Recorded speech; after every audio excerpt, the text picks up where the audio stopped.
Kraft presents The Great Gildersleeve. Yeah.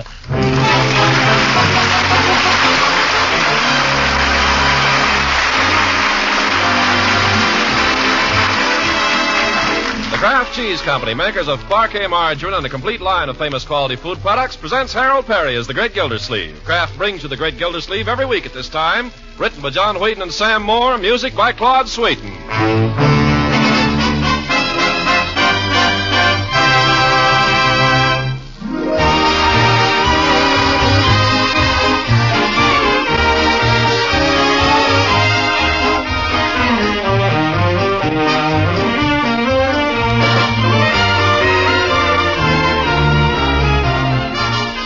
We'll hear from the Great Gildersleeve in just a moment.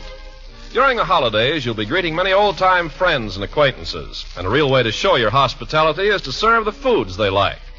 So spread good cheer among your guests by serving fresh bread rolls and muffins with delicious Parquet margarine.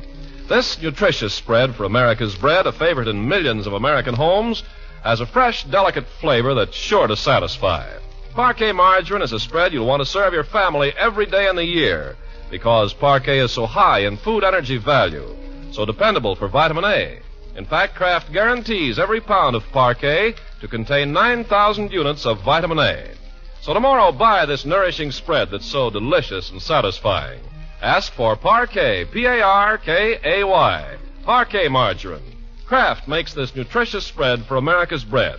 Yes, Kraft makes Parquet.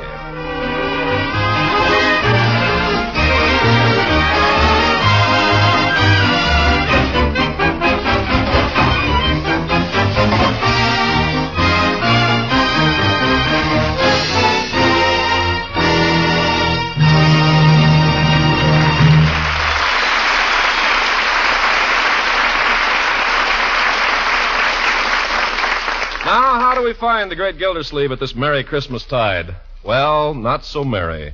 While all the rest of Summerfield is giddy with good feeling and holiday cheer, over the Gildersleeve household hangs a pall. The threat of a lawsuit, a suit for breach of promise by a lady he once admired, prosecuted by a friend he trusted. Oh, the infamy of woman, the ingratitude of man. So heavily do they weigh upon him that he's been unable to give a single thought to Christmas, which is only 2 days off. This seems to be a matter of some concern to Leroy. What do you think he's planning to do, Marge? Just skip Christmas this year? He wouldn't do that. I don't know. Eat your breakfast, Leroy. Gosh, 2 days before Christmas and we haven't even got a tree. You don't think he's been buying a lot of stuff on the sly and hiding it someplace? Nah, I know all the hiding places. Who wants Christmas anyway? It won't be any fun. Gosh, you're as bad as he is, Miss Gloomy Puss. Well, if you ever worried about anybody besides yourself, you'd be worried, too. What good is it going to do to worry? She's going to sue him, she's going to sue him. Leroy, here comes your uncle. Now, let's all see if we can't cheer him up. Yes, let's. Don't do anything to annoy him, Leroy. Me annoy him? Are you kidding? Yep, as I was saying, it's only 2 days till Christmas now, Marge. Only 2 days till Christmas. Oh, hi, Unc. Oh, good morning, everybody. Good morning, Unky darling. Mr. Gildersleeve, what would you like for breakfast? I'll fit you anything you like. We're in a position to offer fried eggs, boiled eggs, scrambled eggs, poached eggs, shirred eggs. What would you like? It better be eggs. I also got oatmeal. Well, it doesn't matter, Bertie, anything. Few prunes, maybe. Prunes? Is it like that? Yeah, prunes and a little tea and toast. Things aren't sitting too well with me these days, Bertie. Poor Mr. Gildersleeve. Unky, I'm sorry. Oh, don't mind me. Hee-hee. Well, only 2 days till Christmas, hey, Unc? Leroy. Well, I'm only trying to cheer him up. 2 days? Is that all it is? Yep, 2 days. What do you know? I got all my Christmas shopping done, too. Great me. I got a present for everybody. I wonder what I'll be getting this year. Christmas. Hee-hee. Well, I suppose it's time I was doing something about it. Only somehow I can't seem to get up any enthusiasm. Oh, don't let's bother about Christmas this year, Uncle Mort. We know how you feel. Well, you're a very sweet girl, my dear, and very understanding. Me, too. I'm not asking for anything special this year. Anything at all will be okay. Any little thing. Anything. Front door. I'll go. It might be a package. You sit down. It might not. I'm coming. Oh, good morning, Judge. Is Mr. Gildersleeve in, Bertie? Well, just a minute. I'll ask him. Judge Hooker, how can he have the nerve to come over here? Now, my dear. Mr. Gildersleeve, it's the judge out there. Shall I tell him you ain't in? No, Bertie, I might as well face it. Well, children, I guess this is it. At least when this is over, we'll know the worst. Show the judge into my study, Bertie. Yes, sir. No, wait a minute. Yes? First, I think you children better run upstairs, out of the way. I won't say anything, Unc. Well, I will. If I see that Judge Hooker, I'll tell him exactly what I think of him. I'll handle the judge, my dear. Think you better run along upstairs. You too, Leroy. This may be a little unpleasant.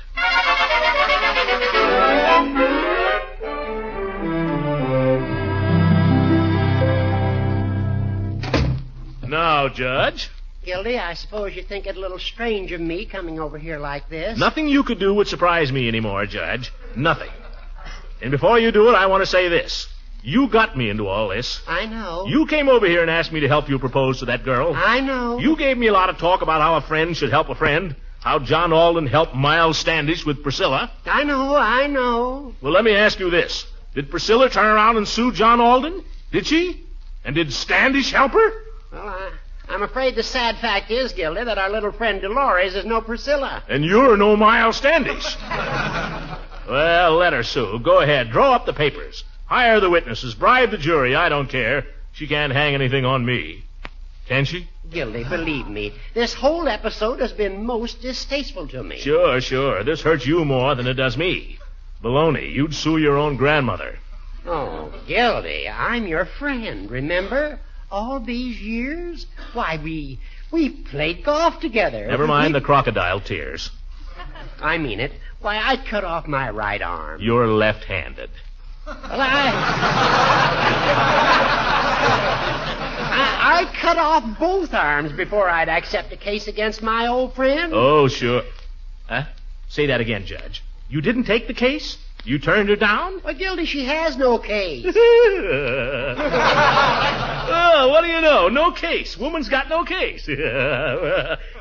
This isn't a trick, Judge. This isn't a booby trap. Oh, Gildy, how can you say that? You sure she's got no case? You think I'd have turned it down if she had? Horace, you're a friend. I want to take this opportunity of wishing you a very Merry Christmas. And a Merry Christmas to you, Throckmorton. By George, it is a Merry Christmas. Merry Christmas, Horace. Merry Christmas, Gildy. Merry Christmas, everybody. Happy New Year. Unc, what's happened? Merry Christmas, my boy. Well, you woke up just in time. What do you mean? Christmas is only 2 days off, and the stores are closed on Sunday. Oh, my goodness, and I haven't done a thing about it. Uncle Mort, where are you going? Leroy, me lad, bring me reindeer. Yeah.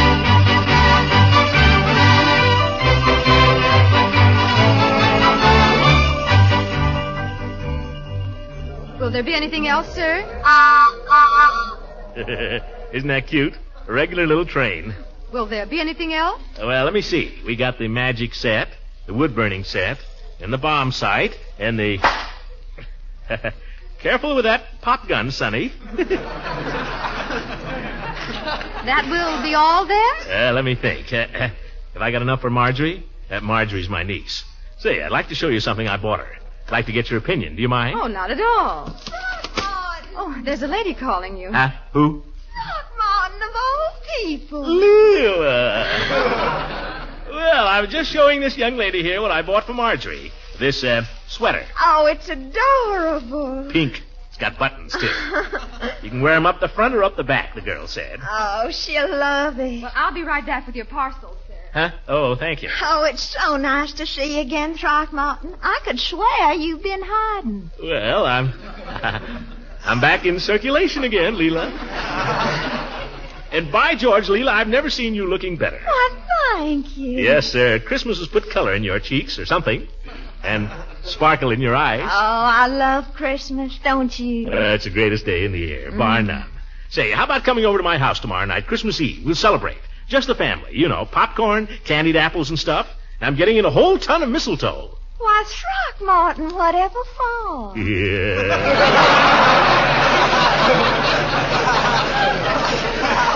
By George, if there's any of it around here, I'd show you what for. Oh, Throckmorton. Here are your parcels, sir. Oh, thanks, miss. Well, gotta be going. Million things to do. Don't forget tomorrow night, Leela. Come early. We'll have more fun and more down mistletoe.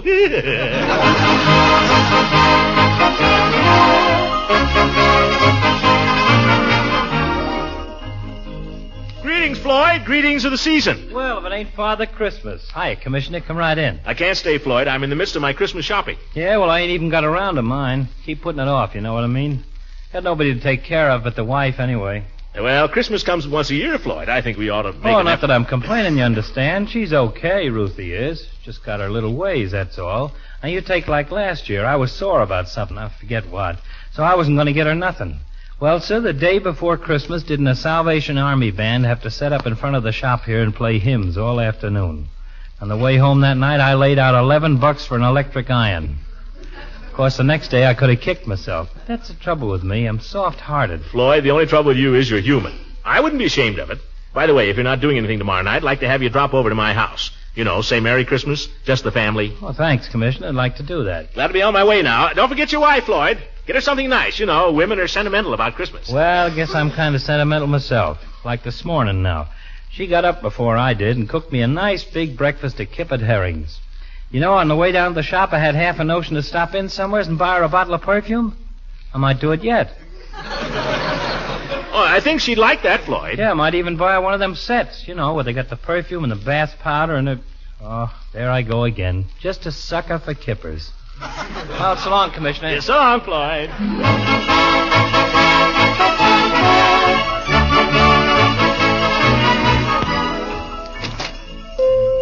Hey, Peavy, what are you doing Christmas Eve?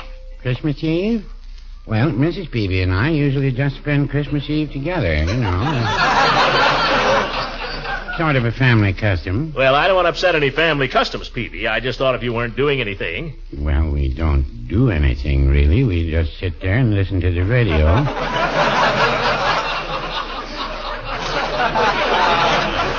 We like to hear the Christmas programs, and we usually go through our Christmas cards together. You know, all the friends who've been kind enough to remember us.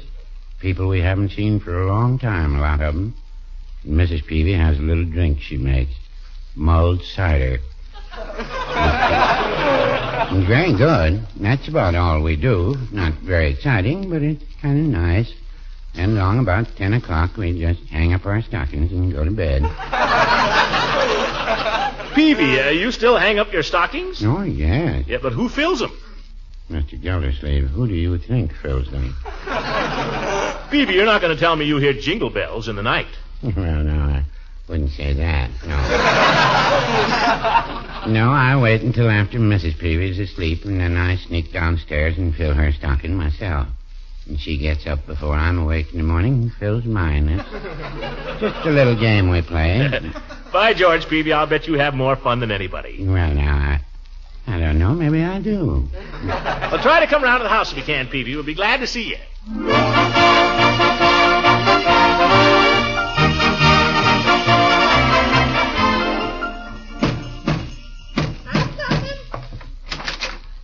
Mr. Gildersleeve, anybody think you was the American Express? There they go. Oh, my goodness, all them packages. Well, I got them home anyway. I'll pick them up. Mr. Gildersleeve, it sure looks like Christmas around here all of a sudden. Quiet, Bertie. I don't want the children to hear. That's why I came around to the kitchen door. Yes, sir, I won't tell. Well, I think I got everything. If I didn't, it's just too bad. Sure looks like you got plenty. Oh, wait a minute. What? Oh, my goodness, why didn't I remember? Of all things, why did I have to forget that? Forget what? Oh, that spoils everything. What good is Christmas without a turkey? No turkey, Mr. Gildersleeve. No turkey. I clean forgot it, Bertie. That was the last thing I said to myself. Get a turkey. Darn it. Well, I tell you, Mr. Gildersleeve, tell you what you do. There's nothing we can do, Bertie. The stores are closed. It's too late. You go look in the icebox. What? In the icebox? Uh-huh. Bertie, how long has he been laying there? Oh, for a couple of days. I had him sent over on approval. How's that for a turkey, Mr. Gildersleeve? Bertie, that's not a turkey. That's a B-29. And when you get that Bombay stuffed with chestnut dressing, oh, brother, Merry Christmas.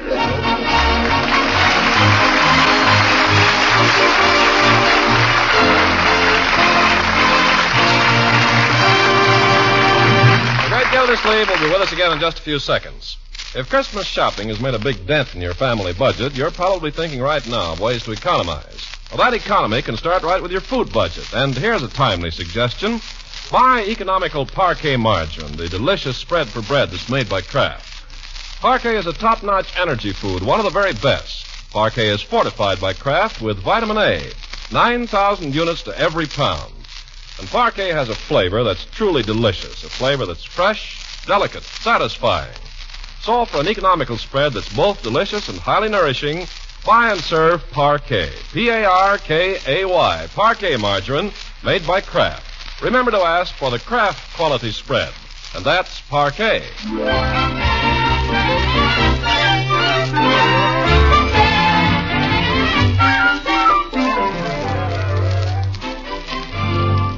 Now let's get back to the great Gildersleeve. It's Christmas Eve at last in Summerfield, and it couldn't be a prettier one. There's a beautiful, clean blanket of snow covering the streets and sidewalks and yards and roofs, and a few flakes still drifting down in the twilight. And in Gildersleeve's house, the family has just finished decorating the Christmas tree, and they've hung their stockings by the fireplace. A neat black sock for Gildersleeve, a pale rayon stocking for Marjorie, and a huge laundry bag of a golf stocking that Leroy had borrowed for the occasion. Well. Looks Christmassy, doesn't it? Oh, it's sweet. The tree always smells so good, too. Yeah. Could I eat one of the candy canes, Unc? You know the rule, my boy. No nibbling on candy canes till after breakfast Christmas morning. Start eating them now, we'll have no decorations left. Oh, I could just take a little bite off one at the back. Who'd notice? Let's stick to our rules, shall we? Okay. We got gingerbread for supper anyway. Great. By George, you can't beat Christmas. The old Christmas spirit. You can feel it in the air. Oh, I felt it all afternoon. It does something to people. Certainly does. Happy little family. Stockings all hung by the chimney with care.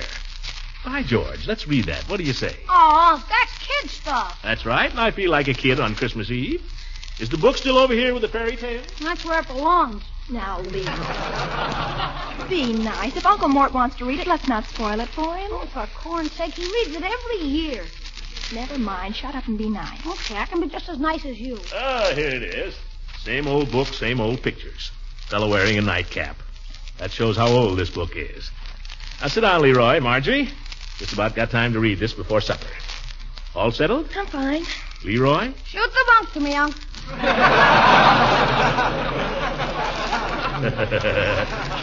All right, my boy. 'Twas the night before Christmas, when all through the house not a creature was stirring, not even a mouse. The stocking... Oh, excuse me, Unc. I just thought of something. What is it, my boy? If you couldn't get those skates at Hogan's, they're repaired down at Hoyt's. They're open till 10 o'clock. Oh, well, I'll make a note of it. Let's see. The stockings were hung by the chimney with care, in hopes that St. Nicholas soon would be there. The children were nestled all snug in their beds. That's you and Marjorie, Leroy. While visions of sugar plums danced in their heads. Sugar plums. Mama in her kerchief, and I in my cap, That's the nightcap. had just settled our brains for a long winter's nap. When out on the lawn there arose such a clatter. Excuse me, Miss Gildersleeve. What is it, Bertie? I forgot to ask you, are you expecting anyone in this evening? Oh, no, Bertie, just the family. Yes, I just thought I'd ask. Now I think of it, I asked Mrs. Ransom to drop over after supper. Yes, sir. Oh, and I may have said something to Judge Hooker and Miss Goodwin. Well, I'm glad I brung it up. I guess it'll be the usual Christmas Eve. Well, Christmas comes but once a year, Bertie. Now, let's see, where were we? Oh, yes. Out on the lawn there arose such a clatter, I sprang from my bed to see what was the matter. The moon on the breast of the new-fallen snow gave the luster of midday to objects below. When what to my wondering eyes should appear but a miniature sleigh and 8 tiny reindeer. By George, that's real poetry. With a little old driver so lively and quick, I knew in a moment it must be St. Nick. That's Santa Claus, children. Of course. Who doesn't know that? Go ahead, Unc. More rapid than eagles, his coursers they came, and he whistled and shouted and called them by name. Now Dasher, now Dancer, now Prancer and Vixen, on Comet, on Cupid, on Dunder and Blitzen. To the top of the... Oh, the phone. I'll get it. Hello? Oh, just a minute. It's Piggy, Leroy. Tell him I can't talk to him now. I'm busy. Go ahead, Unc. He'll call you back, Piggy. All right, Uncle Mort. Let's see. To the top of the porch, to the top of the wall. Now dash away all. Yeah, that's right. And then in a twinkling, I heard on the roof the prancing and pawing of each little hoof. There's a page been lost here. That's okay. As I drew in my head and was turning around, down the chimney St. Nicholas came with a bound. Well... A bundle of toys he had flung on his back, and he looked like a peddler just opening his pack. His eyes, how they twinkled, his dimples, how merry. His cheeks were like roses, his nose like a cherry. His droll little mouth was drawn up like a bow, And the beard on his chin was as white as the snow. The stump of his pipe he held... That's the next page.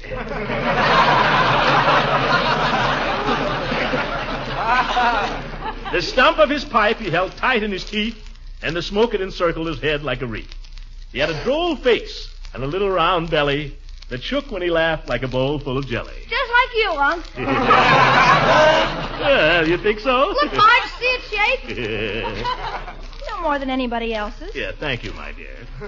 He spoke not a word, but went straight to his work and filled all the stockings, then turned with a jerk. And laying his finger aside of his nose and giving a nod up the chimney, he rose. Be there in a second, Bertie. He sprang to his sleigh, to his team, gave a whistle, and away they all flew like the down of a thistle. But I heard him exclaim, ere he rode out of sight, Happy Christmas to all, and to all a good night.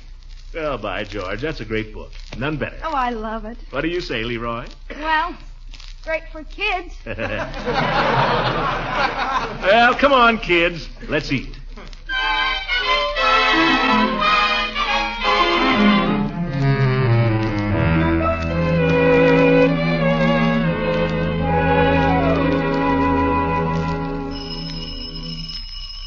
Well, here they come. Shall I go to the door, Unc? Let's all go, my boy. United we stand. Come on, Margie. I'm coming. How late can we stay up, Unc? As long as you're good, Leroy. Or till 9 o'clock, whichever is sooner.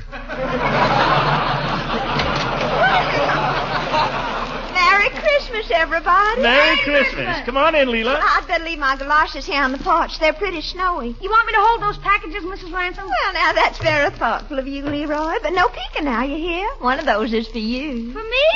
Gee, thanks. No shaking it either, Leroy. Okay. Come on in, Leela. Thank you. Now, this package is for you, Marjorie. Oh, thank you. And this one's yours, Leroy. That's what I figured. And the other one is for you, Throckmorton. Why, Leela, for me? Mm-hmm. Thank you. I got something for you, too, Leela. Come here. Well, I can take it later. Put these packages under the tree, children. I want to show Mrs. Ransom something. Okay. Come on, Marge. Let's put them in piles. Be careful with mine. Right here, Leela. Where? Look up. Oh, you devil. You put it in a different place from last year.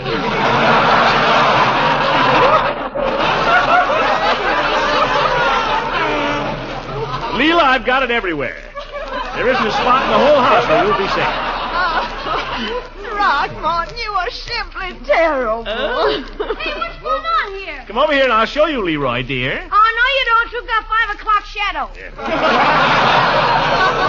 Shall I get the cider and donuts, Unc? I think it's a little early. You just finished stuffing in that last piece of gingerbread not 5 minutes ago. Okay. Here, take Mrs. Ransom's coat and hang it up. Oh, my, you'll soon have a crowd. The more the merrier. I'll answer it, Uncle Morris. No, all of us. United we stand. Come on, Leela. Come on, Leroy. Here I come. When I open the door, we'll all say Merry Christmas all together. Ready? Merry Christmas! My goodness gracious. Come on in, Peavy. Oh, thank you, Mr. Gildersleeve, but I can't stay. Oh, good evening, Mr. Ransom. Oh, do come in for a minute, Mr. Peavy. You ought to see the tree anyway. Well, just for a moment. A little Christmas remembrance for your family, Mr. Gildersleeve. Box of chocolates, my best grade. Well, that's fine, Peavy, but you shouldn't have told us. No surprise. Yeah, pretty hard to fool anybody with chocolate. Let's open them. What do you say, Unc? As long as we know what they are. Leroy, you amaze me. You must be 90% stomach. Look who's talking. Leroy. Well, how about the chocolates? They're not getting any better in the box, are they, Mr. Peavy? I think I'll stay out of this, Leroy, if you don't mind. Mr. Peavy's pretty cagey. Go ahead and open them, Leroy, but only one piece for you, understand? Okay, Unc. Hey, Marge, we can each have one. Look here a minute, Mr. Peavy, won't you? What is it, the tree? Something even nicer. Look. Well, Merry Christmas. Just a Happy New Year. Leela, you ought to be ashamed of yourself, brazenly kissing a married man. Well, no, I wouldn't say that. I'm quite able to defend myself, Mr. Gildersleeve. That's the spirit, Peavy. I noticed he offered very little resistance. Well, my gracious, I don't know what to say. Here's somebody else, Unc. Come on, Leroy. Marjorie, united we stand. Peavy, just like we did for you. Now, all together when I open the door. Merry Christmas! Well, We're doing that to everybody, Eve. Come on in. Well, this is wonderful. Hello, Mrs. Ransom, Mr. Peavy. It's awfully nice to see you, Miss Goodwin. Compliments of the season, Miss Goodwin. Thank you. Hello, Leroy, Marjorie. Hi, let me hang up your coat. Thank you. Now, into the parlor, everybody. We'll have some fun. Oh, really, Mr. Gildersleeve, I've got to be running I know, along now. Peavy, but you can at least see the tree. Go on, look at it. Come here a minute, Eve. What is it? I haven't... Oh, Throckmorton, I might have known. Yeah. I thought the fun was going to be in here. Oh, she sees everything. Come on, Throckmorton, let's join the others. I've got little presents for the children, but I thought I could bring them over tomorrow. Anytime. Pretty nice having vacation for a change, isn't this, Goodwin? Are you enjoying it too, Leroy? Are you kidding? It must be kind of nice to be a school teacher, though, sometimes. Just like having a lot of children. It is nice. You know, I wish Mrs. Peavy could have come over with me. This is the kind of Christmas we miss, Mr. Gildersleeve. Why don't you go get her, Peavy? Oh, no, I don't think so. Maybe next year. Oh, we'd love to have her. Maybe we... Hey, what's that? Somebody's singing outside. Oh, look, it's the Jolly Boys. Oh, they sure need us, Peavy. Oh, brother.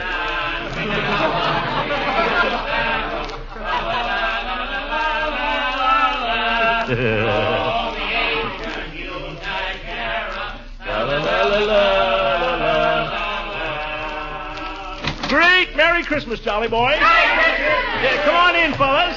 Hey, you're in great voice tonight, Judge. Well, Chief. Nice to have a friendly visit from the police. Well, thanks, Commissioner. Come on in, Floyd, letting in the cold. Come on, boy. Don't stand out there so long. Hey, fellas. Hey, mistletoe. Huh? Oh, look, there's some more over there and in the corner. Commissioner, you got enough mistletoe here to start a first-class brawl. Now, let me catch you kissing my girl now, Floyd. Okay, which one is yours? Whichever one I catch you kissing. Fine, pal. Well, who's going to play the piano for the next carol? I'll play if you want me to. Oh, that'll be fine, lady. Chief, this is Miss Goodwin. Chief Gates of the Summerfield Police. Pleased to meet How you, do you ma'am. do? There's that cider you're talking about, Gildy. It's in the dining room, but let's sing one carol first. Which will it be, How folks? about Joy to the World? Yeah. Joy to the World is a pit, and besides, I can sing alto. Oh, I like that one. I'll just sing the ad. Good enough. Joy to the world, boys. You got it there, Eve? Yes, it is. Come on, Marjorie. You get in on this too, Bertie. By George, there's nothing like Christmas. Joy to the world, the Lord is come. Let earth receive her King. Let every heart prepare him room. And heaven and nature sing. And heaven and nature sing. And heaven and nature sing. Second verse. Now, wait a minute. I've got an idea. What is it? Wouldn't it be wonderful if everyone in the world could join in and sing with us? What are you talking about, Commissioner? Well, I know we can't really do it. Not tonight, anyway. But if you look and see how happy we all are here singing together, and you think of all the people who can't get together this Christmas, well, the only excuse for the kind of suffering that's going on all over the world is if we can make sure it never happens again. What I'm trying to say is, let's all sing anyway. You people in Massachusetts, Virginia, Idaho, Iowa, Colorado, California, and everywhere in army camps and on ships at sea. Let's sing the way we used to when we were at home together. Let's hope that before so very long, all the peoples of the world will be able to join in with us.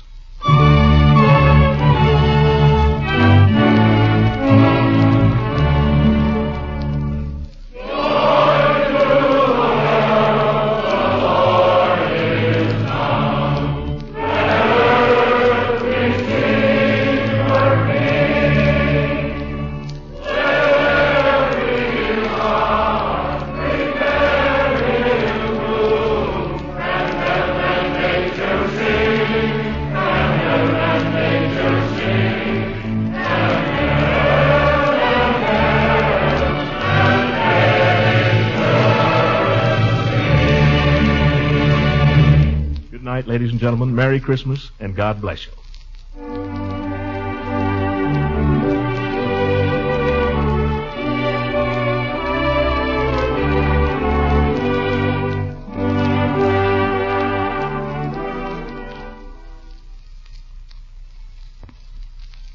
This is the National Broadcasting Company. I guess that's it.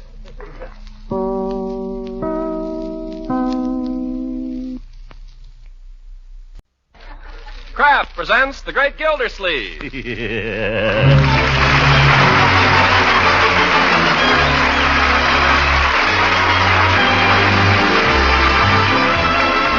Kraft Cheese Company, makers of Parquet margarine and a complete line of famous quality food products, presents Harold Perry as the Great Gildersleeve.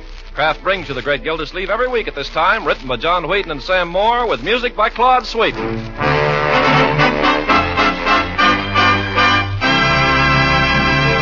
We'll hear from the Great Gildersleeve in just a moment. Now, more than ever, America needs us strong. Even tougher jobs lie ahead in 1945, so it's not too late to make good family nutrition your special New Year's resolution. And to help your hard-working family replace some of that vital energy they use up daily, one of the best foods you can serve is delicious Parquet margarine. This nutritious spread for America's bread is a top-notch energy food, and Kraft makes Parquet an even more valuable food by adding 9,000 units of vitamin A to every single pound. And there's still another way Parquet margarine aids good family nutrition. Parquet's fresh, delicate flavor makes other wholesome foods taste better. Makes you want to eat and enjoy your full share of bread, rolls, and cooked vegetables. So make Parquet a regular part of your family's daily diet. Buy delicious, nourishing Parquet. Parkay. Parquet margarine made by Kraft.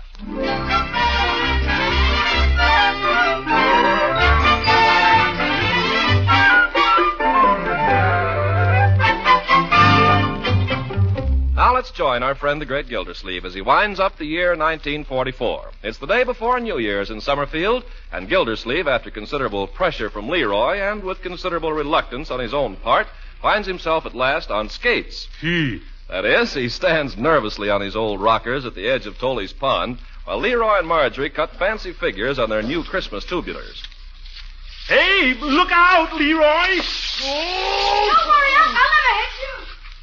Hey, Marge, I'll race you down to the end of the pond and back. No, I think it's mean to leave Unky here all alone. Don't mind me, my dear. Just have your fun. Oh, come on, Uncle Mort, skate with me a little. You can hold my arm. I don't like the looks of this pond. It's a good pond. Safe, too, I don't know. Come on, let's try it. I'll take one arm and Leroy can hold the other. I want Leroy to keep away from me. I better try it alone first. You're doing fine, huh? It's not as bad as I thought. Why, you're wonderful, Unky. I used to be quite a skater in my younger days. Did you play hockey? No. Why not? It hadn't been invented.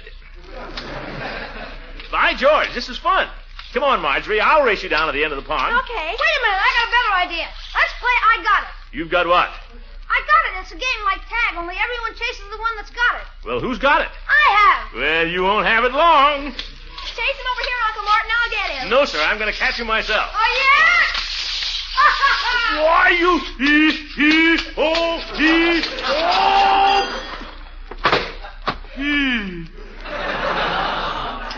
Uncle Mort, are you hurt? No, I'm all right. Here, let me give you a hand, Unc. Thank you. Oop. That's a whole line? Okay. Here. There. You okay, Unc? Yeah, at least I think so. Well, I still got it. You can have it, my boy. Unky, where are you going? I'm going to find something nice and soft and sit on it. You got it.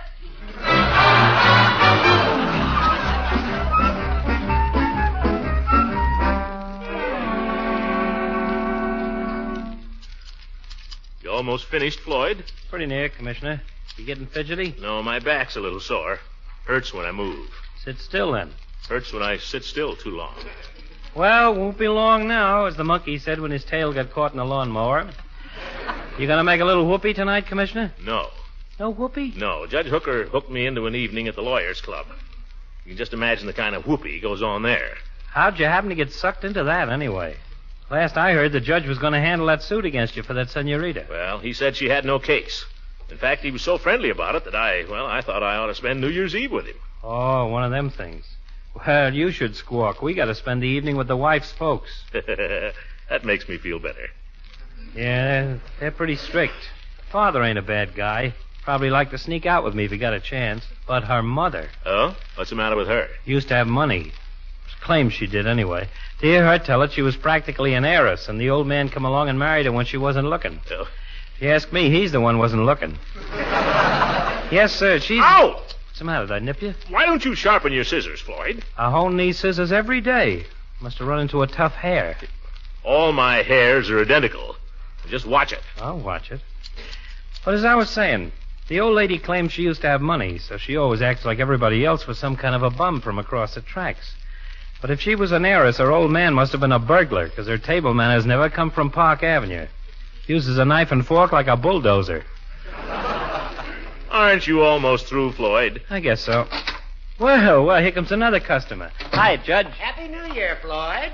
Well, Gildy, making yourself pretty, I see. Just a haircut, Judge. Start the new year with a clean slate. I hear you and Mr. Gildersleeve are going on a tear tonight, Judge. Is that right? Mr. Gildersleeve is to be my guest at the Lawyers Club.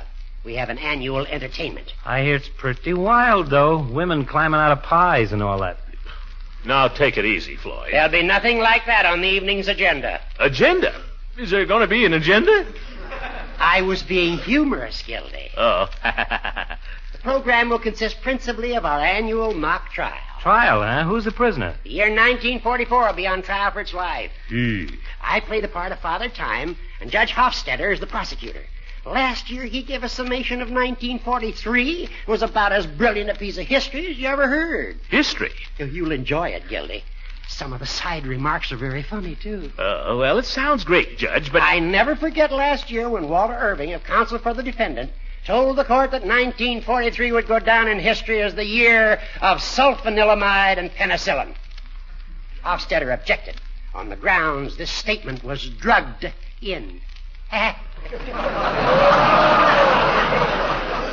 Was much funnier if you could have seen Hofstadter's face when he said it. Yeah, look, Horace, this all sounds like a lot of good fun, but I don't know whether I'm going to be able to make it tonight. Can't make it? Why, Gildy, I've arranged for you to be on the jury. Oh, wonderful, Horace. I appreciate it, too, but, well, the fact is, I don't feel very good. Oh, poppycock. Never saw you looking better. No, I mean it, Judge. I'm afraid maybe I've got a little touch of sacroiliac. Sacroiliac? Mm-hmm. I know just what to do for it. Had it all my life. I've got a special prescription Peavy makes up for me. Oh, but this is different, Horace. Oh, different, my eye. Come on, now. Peavy will fix you up as good as new, and you'll get in on all the fun tonight. Oh, come on. All right. Don't push me, Judge. Here, Floyd. Happy New Year. Thanks. Have a good time tonight. Same to you, Commissioner.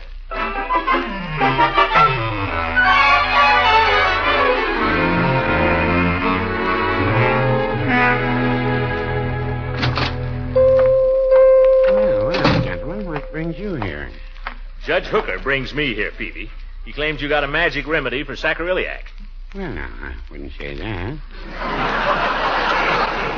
You know, Peavy, the stuff you gave me that time I had the accident at the carnival? Oh, yes, that might alleviate it. I've got a bottle of it right here. What was your accident at the carnival, Judge? I fell off the merry-go-round. Serves you right, you old goat. There it is, Mr. Gildersleeve. I make this up myself from a formula I picked up some years ago. Several of my customers have had very happy experiences with it. Oh? You drink it or rub it on the place? Oh, you rub it on. What's the nature of the injury? Well, I was skating and I fell on the ice. For that area, you'll need the larger bottle.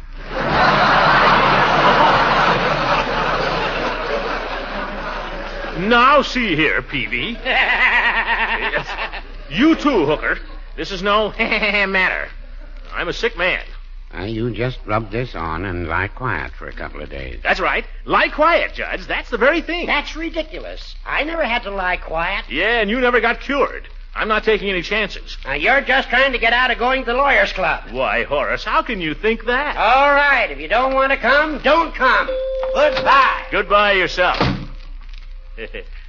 Peavy, I'm sorry I had to start a row in here, but I couldn't just see myself spending New Year's Eve with a bunch of lawyers. What are you doing tonight, Peavy? Oh, same as every year. Go to bed at 10 o'clock, and if the whistles wake us up at 12, we say Happy New Year. Well, by George, that's the sensible way to do it. The whole idea of sitting up till all hours is silly. Oh, it's all right if you feel like it, I guess. No, Peavy, it's just silly. Sensible way is to get a good night's sleep and get a flying start on the new year. Jump into 1945 with both feet and start punching. Yeah, I always clean out the cellar New Year's Day. Well, I don't say I'll go as far as that, Peavy. Well, hello, Mrs. Ransom. Hello, Mr. Peavy. Leela. Happy New Year. same to you, Throckmorton, and a Happy New Year to Mr. Peavy, too. Thank you, ma'am. Mr. Peavy and I were just talking about New Year's Eve, Leela. I bet you're going out on some wild party till all hours, aren't you? Well, no, Throckmorton, I decided I wouldn't. Back home I would, but it's not the same up here. Huh? What do you mean? Well, in Summerfield, the men don't dress, and there aren't any of the old traditions like the eggnog and all that make it such fun down home. Oh, I guess you're right, Leela. I suppose you'll be tearing around, though, won't you, Throckmorton? No, I just about decided to go to bed early and get a flying start on 1945. That sounds awfully sensible. Well, no, I wouldn't say that. What? If I were as young as either of you, I'd raise little Ned tonight, and that's fact. Oh, you would, Peavy? I certainly would. By George, maybe you're right. Leela, how about it? Let's have some fun this evening. I'll put on my dress suit and make some eggnogs. Oh, Throckmorton, but what about your flying start on 1945? The heck with 1945. That's next year. Yeah.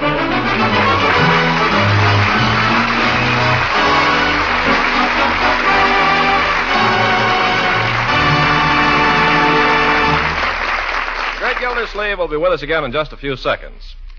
You know, a Sunday night pancake or waffle feast is a welcome change from the elaborate menus you may have been serving through the holiday season. And to make your pancakes and waffles really sing out with appetite appeal, spread on some delicious parquet margarine for that crowning touch of flavor. Your family and guests are sure to enjoy parquet's fine flavor. It's so fresh, so delicate, and so satisfying. In fact, parquet margarine is enjoyed daily in millions of homes. It is one of America's favorite spreads for bread, hot toast, and rolls. And it's wonderfully nourishing, too.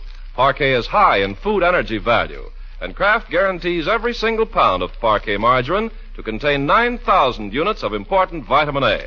So for good nourishment and real flavor enjoyment, buy and serve Parquet, P-A-R-K-A-Y.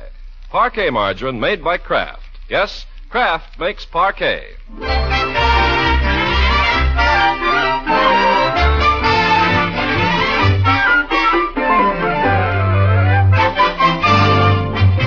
Back now to the great Gildersleeve, who is determined to show his southern neighbor that the holiday hospitality of Summerfield can be quite as gracious and festive as that of the Old South.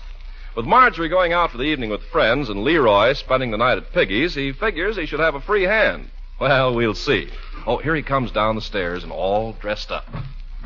Holy smokes, look at Unc. He's got his waiter suit on. His tails, Leroy. Uncle Mort, you look wonderful. Oh, thank you, my dear. Oh, I love you in tails. You look so distinguished. Well, you're looking very fit yourself, my dear. A regular little princess. Isn't she, Leroy? Yeah, she's okay. When she gets dressed up. Thank you, Leroy. You like that thing she's got in her hair, Unc? Very pretty. I gave her that. Great me. Well, who are you going out with, my dear? A friend of Francie's. His name is Keith. Keith. The only boy I ever knew named Keith I didn't like. I suppose it's all right, though, if you get home early. Want you in by 11 o'clock. 11 o'clock, New Year's Eve? Oh, have a heart, Unc. She's got to at least hear the new year come in. Well, 12 o'clock on the dot. Oh, Unky, it's New Year's. All right, 12:30 then. 1 o'clock? All right, 1 o'clock. But not a minute later. I don't want you up till all hours with anybody named Keith. And you, Leroy. Don't worry about me, Unc. Have a good time. Be a good boy if you can, but have a good time. Mr. Gildersleeve, if you don't mind, I think I'll be going. Oh, my goodness, don't you look grand? Oh, you like it, Bertie? I sure do. I ain't seen you wear that suit in years. Well, the occasion has not arisen, Bertie. It's a little formal. I didn't even know you could get into them clothes anymore. Not only got into them, but there's room to spare. Look. You must have shrunk. Yeah. Weighed myself just before I came downstairs, Bertie, and I lost half a pound. What do you know, children? I'm going to finish 1944 a half-pound underweight. You'll make it up when you see the midnight supper I fixed for you and Miss Ransom. Shrimp cocktails, chicken a la king with peas and shoestring potatoes, fruit salad, French pastry, and coffee. Oh, my goodness, Bertie. Is that your idea of an intimate little supper? Well, I fixed the supper, Mr. Gildersleeve. The rest is up to you.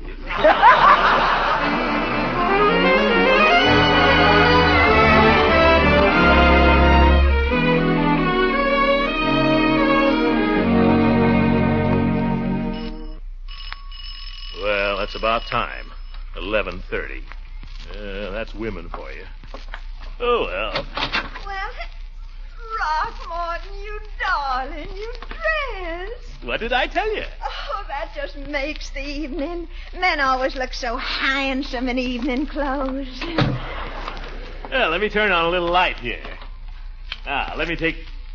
Leela, what have you done to yourself? You like it? Why, you're beautiful. Thank you. Your hair, you've done something to it. I'm wearing it a new way. Oh, pretty. You haven't mentioned my dress. I was almost afraid to.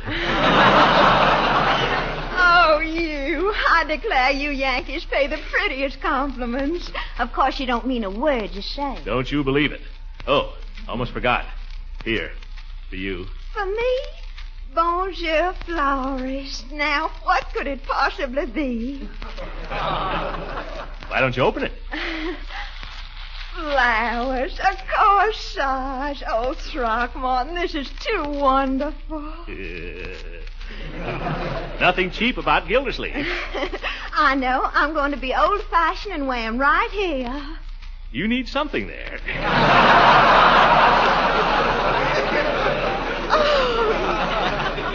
You're terrible.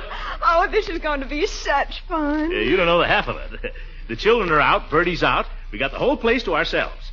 Bertie left us a little supper.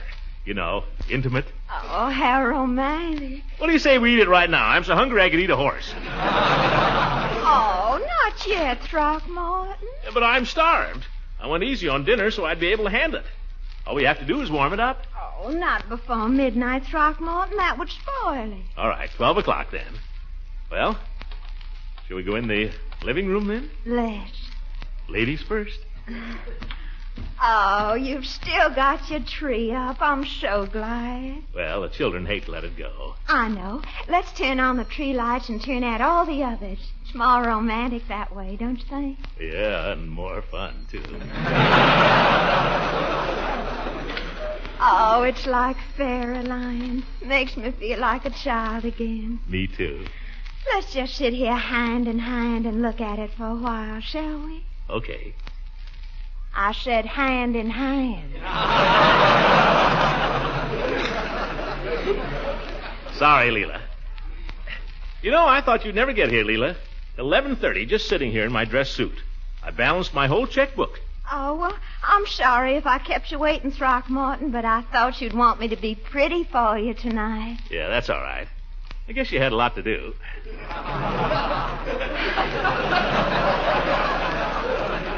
Besides, down home things never really got started before midnight New Year's Eve.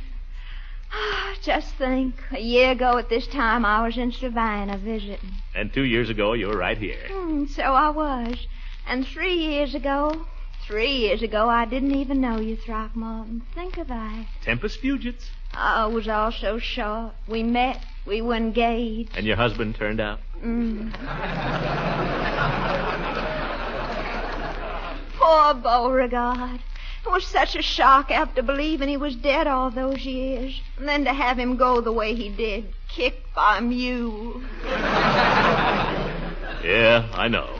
I'll never know which was the greatest shock, his coming or his going.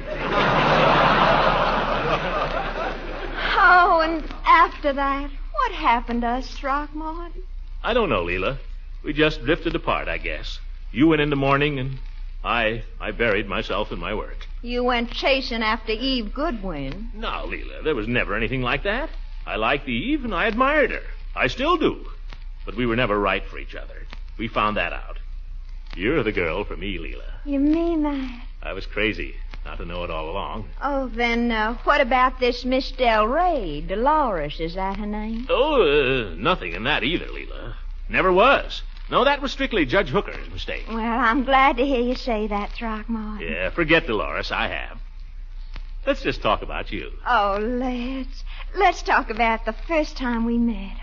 Hey, it's getting on toward midnight. How about eating now? We got shrimp cocktail, chicken. Oh, not yet, Throckmorton. Not till 12 o'clock. All right, 12 o'clock. What'll we do then? In the South, Mr. Gildersleeve, a man doesn't have to be told what to do on New Year's Eve. Yeah. Shove over. Throckmorton, you're so wouldn't. Well, gosh, I thought you said, huh? Let's just hold hands for a while, shall we? Well, that's where we started. We aren't getting anywhere. Silly. Lean back and put your head on my shoulder. Oh, I remember the first time I met you, Throckmorton. It was during a blackout.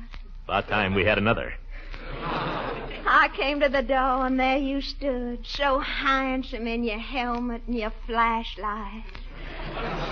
My gallant air raid warden. And the next day you came back, and there wasn't any blackout, remember? Uh-huh. Why did you come back the second day, Throckmorton? Because I was full of the old Nick. That was the first time I ever heard you sing. Would you do a thing for me, Throckmorton? Would you sing for me again, just the way you did then? Well, seeing it's New Year's Eve, if you'll play. Of course I'll play. You know, you really ought to have this piano tuned sometime, Throckmorton. Tuned? Why, Leela, that's a Wembley. It is. Now sing pretty, yeah?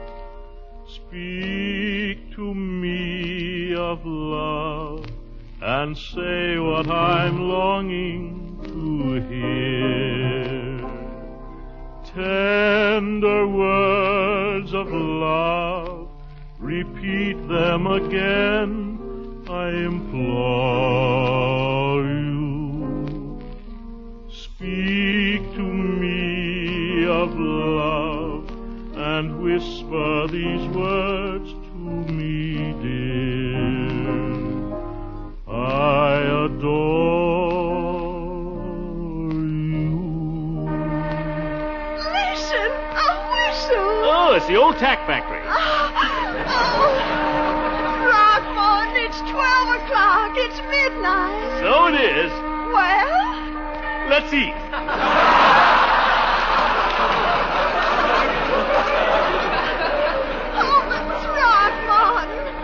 Going to wish me a Happy New Year? Oh, sure. Happy New Year, Leela. Happy New Year, He. By George, it's 1945 and I like it already.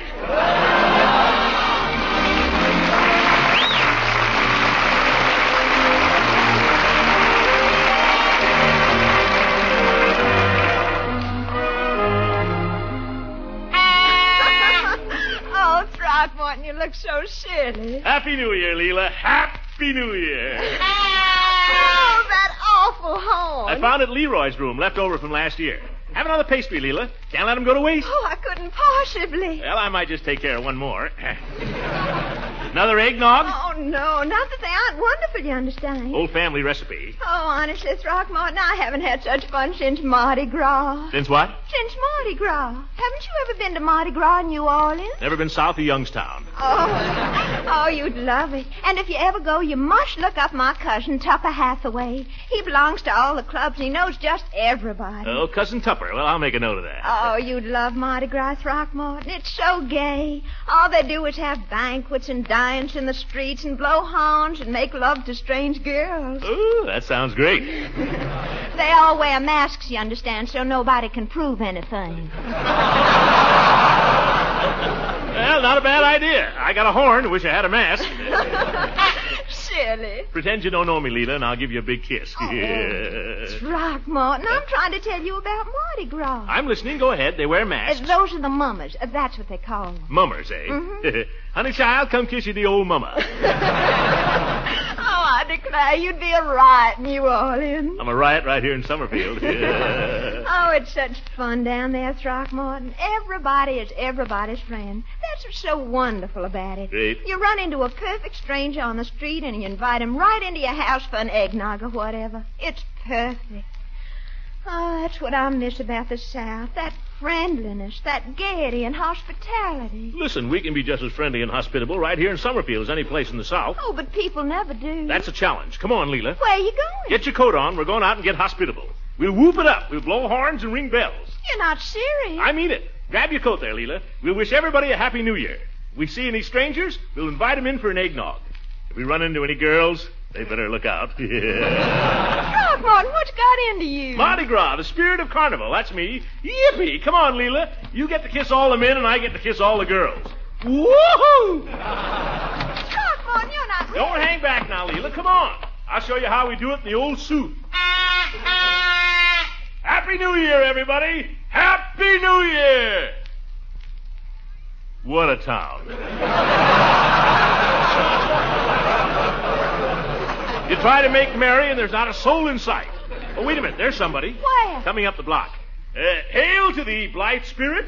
Good evening. Throckmorton, it's nobody we know. Who cares? Hail, friend, which tarry within these humble portals, and exchange the greetings of the season, and perchance partake of a tankard of eggnog? Wouldst? Throckmorton Red.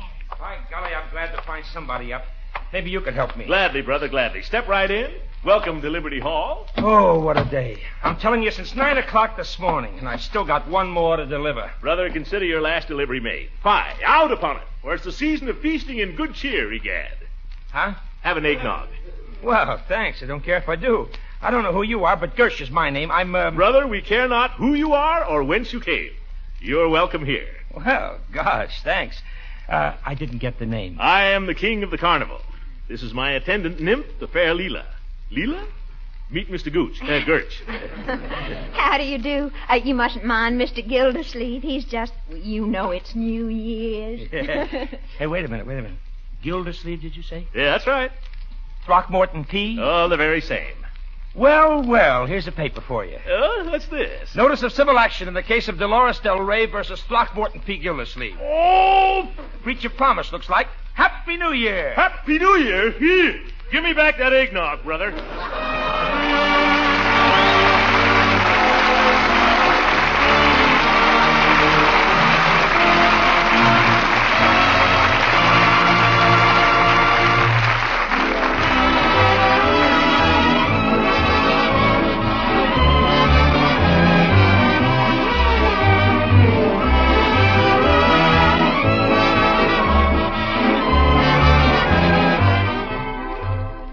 Listen, everybody. Your army needs nurses. And they need them badly. Thousands of wounded men are being returned to this country every day. And in order to take care of them, the Army needs 10,000 registered nurses at once. If any of you listening happen to be nurses, or if you know any, pass the word along. The Army nurse is the heroine of our armed forces. Our wounded fighting men look to her for help. The best doctors in the country are already in the Army. And the Army nurses working with them are handling new drugs, applying new treatments, and gaining experience years ahead of their civilian opportunities. Nurses go into the Army as second lieutenants, with pay equivalent to $226 a month. They're also eligible for veterans' benefits. Any nurse can now get reclassified for military service. For information, you may either contact your local Red Cross or send a wire collect to the Surgeon General, United States Army, Washington, D.C. If you've been thinking about this, but putting it off, do it now, please, because now is when the Army needs you. Good night, everybody.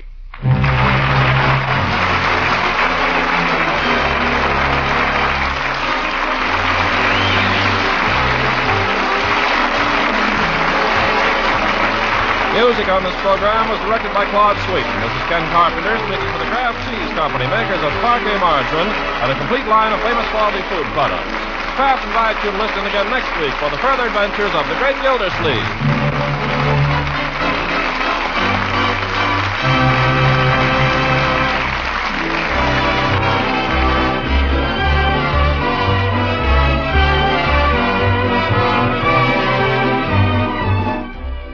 Having a package of delicious golden Pabstet cheese food in the refrigerator easily solves the problem of how to entertain in a hurry. Pabstet, you see, is the cheese food of 100 different uses. It spreads, melts, slices, also toasts to perfection. So there's really no end to the many grand ways you can serve Pabstet. Toasted finger sandwiches or crackers spread with Pabstet make a tempting addition to a tray of appetizers.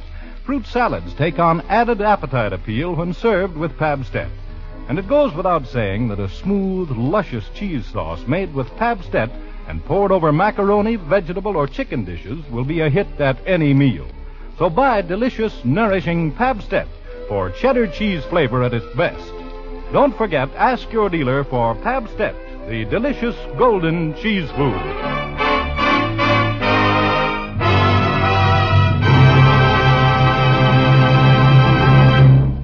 This is the National Broadcasting Company.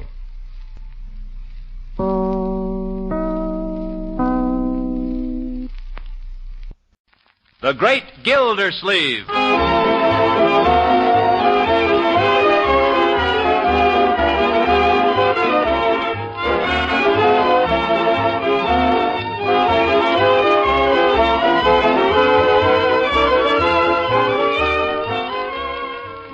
special rebroadcast for all you soldiers, sailors, and Marines of the United Nations. Listen to another amazing episode in the life of the Great Gildersleeve.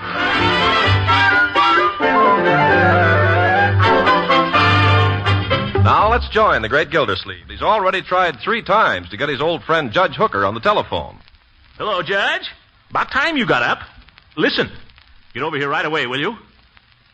I'll tell you what it's about when you get here. I'll tell you what it's about when you get here. I'll tell you what it's about when you get... Dolores Del Rey is suing me for breach of promise. Well, all right. Oh, so that's what he's in. Oh, Uncle Mort, is she really going to sue you after all? Well, I'm afraid so, children. She realizes that a public trial will probably ruin my career, and she's using it to shake some money out of me. Are there really women like that? I'll say. You know nothing about it. I'll thank you to remember that. If you hear anybody discussing this case, you too, Marjorie. Okay. Whatever we know about this, we'll keep in our little family. Understand? Yes, sir. Now get out of here so I can be alone with Judge Hooker. You mean go skating? No, I mean go write your letters.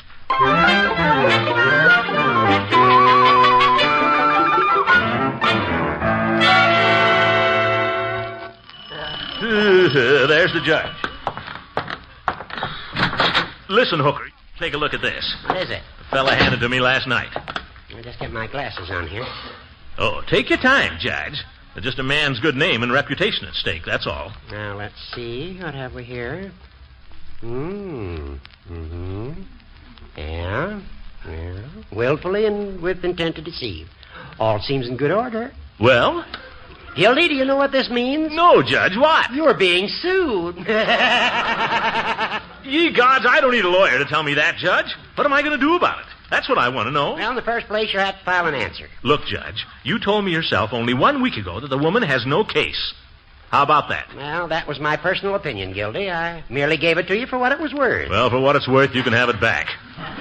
Furthermore, I was evidently not in possession of all of the facts at the time. If the charges here are true. Oh? What do you mean? Is it true, as it says here, that you and the plaintiff discussed the question of marriage? Well, I told her she ought to get married, but... Answer yes or no. Yes. But I was proposing she should marry you, and you know that. Maybe I do and maybe I don't. Is it true that following the aforementioned discussion of marriage, you kissed the plaintiff? None of your business. Now, Gildy, I'm your lawyer, and I have to know. Well, I never would have kissed her if I'd known she was going to be a plaintiff. But you did kiss her. Well, when a lady throws her arms around you and hollers, "Kiss me," what are you going to do? You got to be polite. That's bad. You propose to the lady she should marry someone else, and then you seal it with a kiss. It'll never stand up in court. Well, that's what happened. What am I going to do, Horace? Well, we'd better get hold of her lawyer, Waldo Barker. Waldo Barker. What kind of a lawyer is he?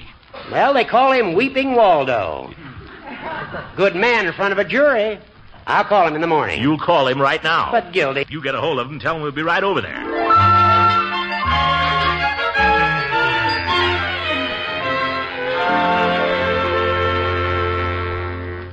Counselor, I'd like to have you meet my client, Mr. Gildersleeve. Gildersleeve, eh? Well, I've heard a lot about you, Mr. Gildersleeve. Yes, sir, heard a lot. It's a pleasure to meet you. I wish I could say the same. Well, it's some time since I've had the pleasure of opposing you in court, Judge. Yes, too. You lawyers, thicker than thieves. Last time was in the Anthony case, as I remember.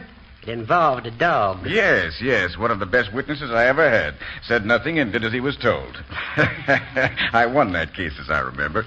Miscarriage of justice. And then we opposed each other again in Fradkin versus Summerfield Light and Power, remember? Manhole cover. I'll never forget it. I won that case, too, if you recall. Another miscarriage. Judge, didn't you ever win the case? Look, gentlemen, I don't like to interrupt your chummy reminiscences, but we've got a lawsuit here, remember? Now, Gildy, all in good time. The law has many fascinating angles, Mr. Gildersleeve, and one of the most fascinating is breach of promise. You recall the case of Bohack versus Gaines, Judge? No, I can't say that I do. I'm not up on breach of promise. Oh, fine. The point at issue there was whether a cider jug thrown in the heat of argument, but without intent to maim or kill, constitutes an appropriate termination of contract to marry. I don't need to remind you that the woman won.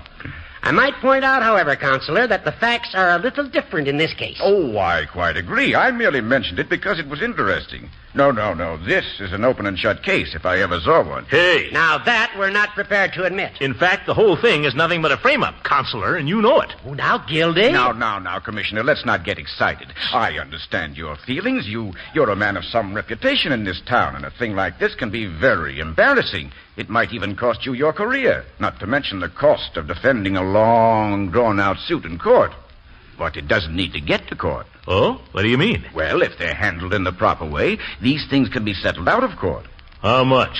Well, I haven't consulted my client, but I would imagine that a settlement of $5,000... $5,000? Well, you're getting off cheap. I think you ought to consider it, Gildy. Listen, you old goat. What did I hire you for? You're supposed to be my lawyer. And as your lawyer, I advise you to settle the case. Very sound, Judge. You lawyers make me sick. Always getting together to cut up somebody else's money. I take it, then, that you don't intend to settle. Settle? I'll fight this case to the finish. I'll fight it all the way to the Supreme Court and back. I'll fight this case if I have to handle it myself.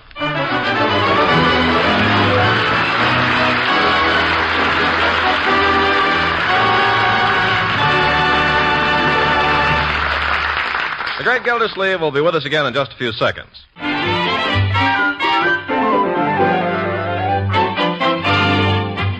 Now let's get back to poor old Gildersleeve. He spent the afternoon in the public library, reading the law on breach of promise and studying the rules of court procedure until he's completely confused on both of those subjects. A supper of fried oysters, baked beans, and dill pickles lies none too comfortably on his stomach as we find him now fitfully dozing on the couch in his parlor. Dozing and dreaming.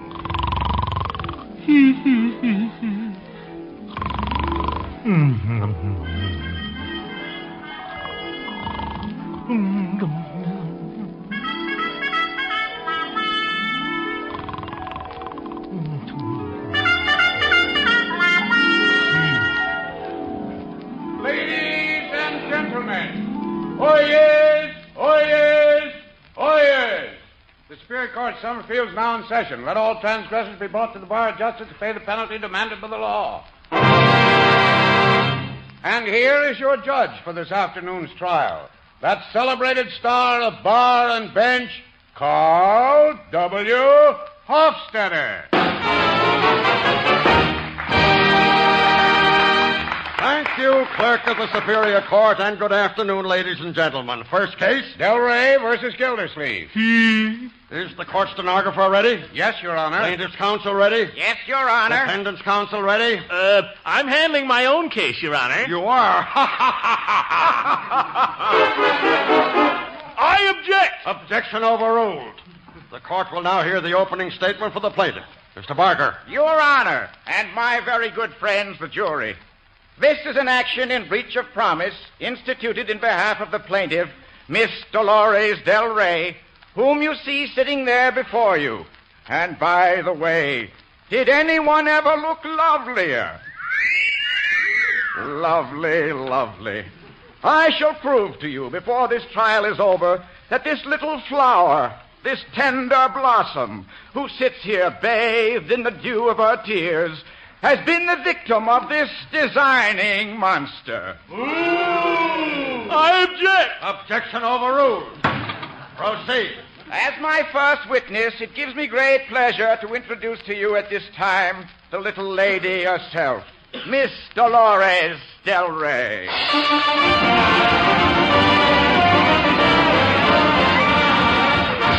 Oh, thank you so much.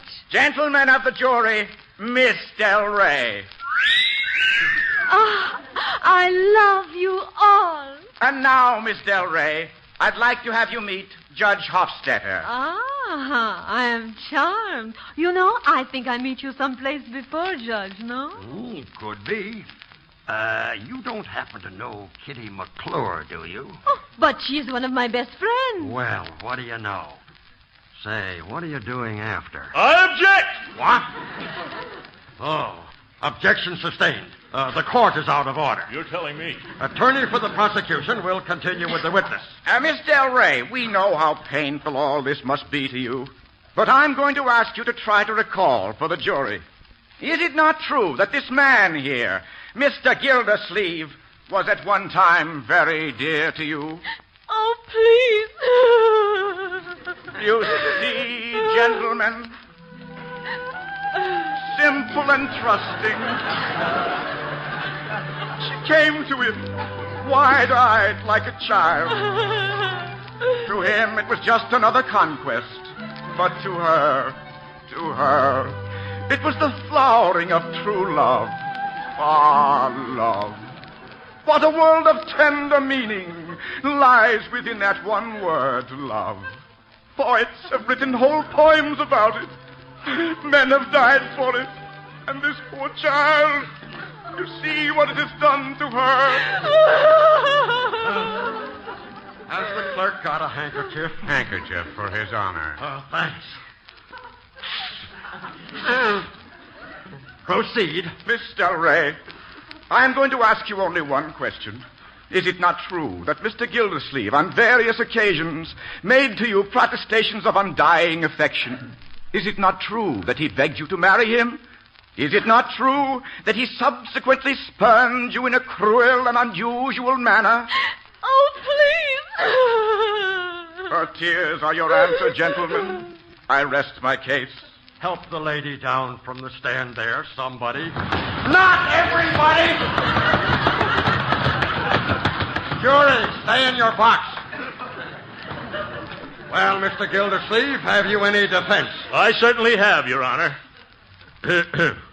I should like to introduce first the testimony of an old and trusted servant who has been in my employ for many years, Miss Bertie Lee Coggins. Bertie? I'm coming. Yeah, just climb right up there, Bertie. Yeah, that's it. Now, will you tell these people what kind of an employer I've been, Bertie? Mr. Gildersleeve is a fine man. Yeah, that's it. Tell them some more. He's a fine man, that's all. May I ask the witness a question? Oh, certainly. Go right ahead. Did you ever see Mr. Gildersleeve in a tete-a-tete with Miss Del Rey? Mr. Gildersleeve is a fine man. Answer the question. He's a fine man. If it please the court, the witness refuses to answer the questions put to her. Answer the gentleman's question. Did you ever find them embracing? I still say he's a fine man. You want to be cited for contempt of court? I ain't talking about the court. I'm talking about Mr. Gildersleeve, and he's a fine man. The witness has obviously been coached. That's a lie. Next witness? Yes, Your Honor. My next witness, ladies and gentlemen, is well known to Summerfield. Miss Eve Goodwin, principal of our local grammar school. Tell them the kind of fellow I am, Eve. All right, Throckmorton. Your Honor, Mr. Gildersleeve is a very high-minded man, devoted to the public welfare. He's shown his loyalty to the community by his long service as water commissioner and as a member of the school board. I've always known him to be honest, upright, kind, and good. Yeah. There. Tie that, Mr. Barker. Is that all you want from this witness? Well, who could ask for anything more? You want to cross-question, Mr. Barker? Just two questions, Your Honor. Miss Goodwin, were you ever engaged to marry Mr. Gildersleeve? Yes, I was. Did he marry you? No, he didn't. That's all. I object! This wasn't the same kind of a situation. Objection overruled. Have you any more witnesses, Mr. Gildersleeve? Yes. I'd like to call on an old friend and neighbor to say a few words at this time. Mrs. Leela Ransom. You'll step up to the witness stand, please, Leela. Must I smile at the jury, Throckmorton? I'm afraid you'll have to do more than that. Leave it to me. Well, good morning, George. Tell me, are you related to any of the Virginia Hofstetters by any chance? Nope. Oh. Proceed with the case. Mrs. Ransom, how long have you known me? Well, let me see, Throckmorton. It must be about 2.5 years. I remember because that was the fall Cousin Ellie had a baby. He's the same age as Cindy Lou's child, and Cindy Lou's child is 2.5. Oh, great. You've known me 2.5 years. Yes. In all that time, have you ever known me to do a dishonorable thing? Gracious, I should say not. Why, Throckmorton is the soul of honor. It's ridiculous, all the things they're saying about him here. Throckmorton wouldn't hurt a fly. He may go around kissing everybody, but he doesn't mean anything by it. Will the witness please address the jury? The jury? Oh, hello there. Nice y'all could come. Yes. I give up. You're a witness, Barker. Mrs. Ransom, were you ever engaged to marry Mr. Gildersleeve? Why, yes, I was. Did he marry you? No, he didn't, but That's all? I object. Objection overruled. But, Your Honor. You can see this man has no witnesses. All he has is a long record of breach of promise. That's not true. Peavy, come up here. Well, Mr. Gildersleeve, what can I do for you this afternoon? Peavy, just get up there on the witness stand and tell the truth, will you, Peavy? Now, you're a druggist here in Summerfield, are you not? A pharmacist, Mr. Gildersleeve. All right, then, a pharmacist. I come into your store quite frequently, do I not? Well... Objection. Defendant is leading the witness. Sustained. You can't put words in the witness' mouth, Mr. Gildersleeve. Just ask him questions. Oh, sorry, Judge. I'm a little new at this. Well, Peavy, am I a customer of yours? Yes, you are, Mr. Gildersleeve. Fine. Now, how often do I come into your store? Is that all right, Your Honor? Yes, that's all right. How often does he come into your store, Peavy? Well, now, that's a question. He was in yesterday. Yes, but how often do I come in? Hard to say. Would you say he comes in once a month? Well, some months he does. Would you say I come in once a week? Some weeks, yes. Does he ever come in more than once a day? Some days, yes. Well, confound it. Then he comes into your store quite frequently, doesn't he? Well, no, I wouldn't say that. Let it go, Peavy. Now, look, do you remember my talking to you about Miss Del Rey? Yes, I believe I do. Great. Did you ever hear me say anything about marrying her? Marrying her? Yeah. Marrying her? Yes. Not that I remember. All right. In your opinion, he's nothing but a woman chaser. Well, no, I wouldn't say that. By George, Peavy. As a matter of fact, I'm indifferent to women, am I not? No, I wouldn't say that. Peavy, you're the world's worst witness. No, I wouldn't say that.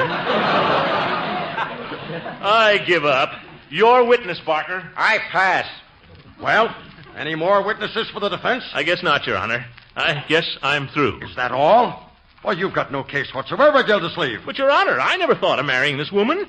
Nobody has proved I asked her to marry me. Your Honor, may I recall Miss Del Rey to the stand? Go ahead. Now, Miss Del Rey, you say Mr. Gildersleeve asked you to marry him. Oh, yes, he certainly did. Do you recall the words in which he proposed to you? Yes, I recall them very well. Would you mind repeating them, please? No, not at all. Exactly as he said them. Yes, sir. Bésame, bésame mucho. I object. That's nothing but a song. I intend to show, Your Honor, that Defendant Gildersleeve offered marriage to my client in the course of the song. Mr. Gildersleeve, did you sing this song to Miss Del Rey? Well, yes. Then you'll hold your peace until she's had her say. Proceed, Miss Del Rey. Oh, thank you, Judge. You're so kind. Proceed. Bésame. That means kiss me. It's Spanish. Proceed. Bésame mucho. That means kiss me plenty. It does not. Proceed. Each time I cling to your kiss, I hear music divine. Well, now I ask you, if the defendant said that... It's just a song. Quiet.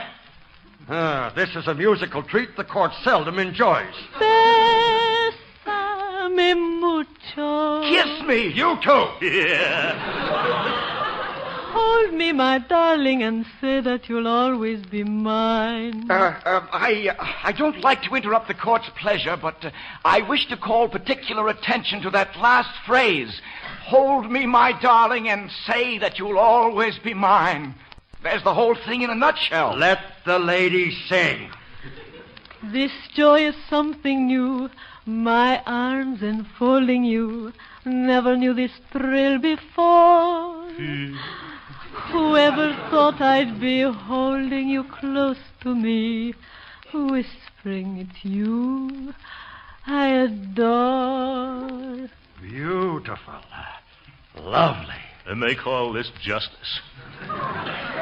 Dearest one, if you should leave me, all of my dreams would take wing and my life would be through. I call the court's attention to... Shut up!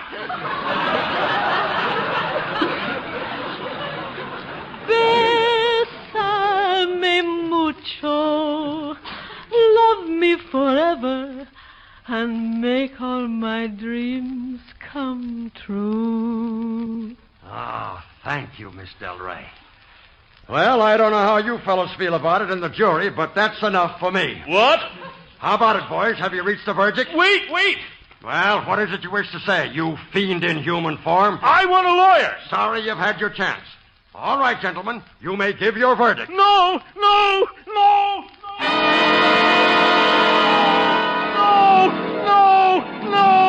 Mr. Gildersleeve, wake up, Mr. Gildersleeve! What's it for? Oh, Mr. Gildersleeve, you must have fell asleep. The judge is here. What judge? Judge Hooker. Who do you think? Hooker, don't let him go, Bertie. Tell him to wait. Tell him I want to see him. I'm not going, Gildy. Thank you, Bertie. You're welcome. Oh, Judge, am I ever glad to see you. That case. Listen. That's just what I dropped in to talk to you about. I've just been through it. I had a dream. Something tells me...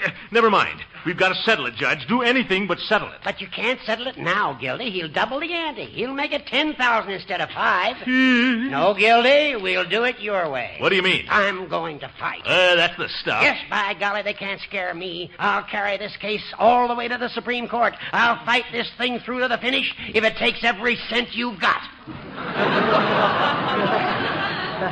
Well, still, that's less than $5,000.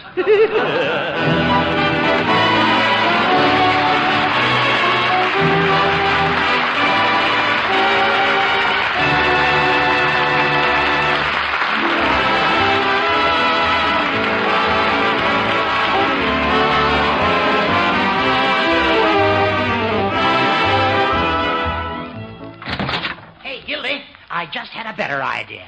This way it won't cost you a cent. Oh, what is it, Horace? Why don't you marry the girl? Why not?